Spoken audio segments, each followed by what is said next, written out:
కన్ను అదరటాన్ని ప్రతి ఒక్కరికి జీవితంలో ఏదో ఒక సందర్భంలో అనుభవం ఉండే ఉంటుంది. ఏ కన్ను అదురుతుందనే దాన్ని బట్టి అది మంచికా చెడుకా అనే అంచనాలు వేస్తూ ఉంటారు. జ్యోతిష్యంలో లింగాన్ని బట్టి ఖచ్చితమైన అంచనాలు వేసే వీలు ఉంటుంది. ఎడమ కన్ను అదిరింది పురుషులకా స్త్రీలకా అన్న దాని మీద ఆధారపడి ఫలితాలు ఉంటాయని శాస్త్రం చెబుతుంది.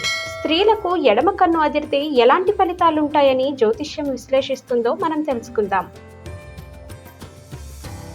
స్త్రీలకు ఎడమ కన్ను అదిరితే శుభమా? భారతీయ జ్యోతిష్య పండితులు చెప్పిన దాని ప్రకారం స్త్రీలకు ఎడమ కన్ను అదిరితే అది మంచి శకునమేనట. ఇలా ఎడమ కన్ను అదిరితే ఆ మహిళకు జీవితంలో ఏదో మంచి జరగబోతుందనేందుకు సూచనగా భావించాలట. దీర్ఘకాలంగా ఆశిస్తున్నదేదో ఫలించబోతుందని అర్థమని శాస్త్రం చెబుతుంది. అది ప్రేమ ఫలించటం, వృత్తి ఉద్యోగంలో రాణించటం, ఆర్థిక సమస్యలు తీరిపోవటం, న్యాయపరమైన చిక్కులు పరిష్కారం కావటం, ఇలా ఏదైనా కావచ్చు. స్త్రీలకు ఎడమ కన్ను అదిరితే కుటుంబంలో సుఖ సంతోషాలు రానున్నాయని అర్థం కూడా ఉంటుందట. కుటుంబ సభ్యుల మధ్య సామరస్యం నెలకొని ఇంట్లో సుఖశాంతులు కలుగుతాయనేందుకు సంకేతం కావచ్చు. దంపతులు ఒకరితో ఒకరు ఎక్కువ సమయం గడిపే అవకాశాలు ఏర్పడతాయి. అన్యోన్యత పెరుగుతుంది. కన్నులో ఏ భాగం అదిరింది?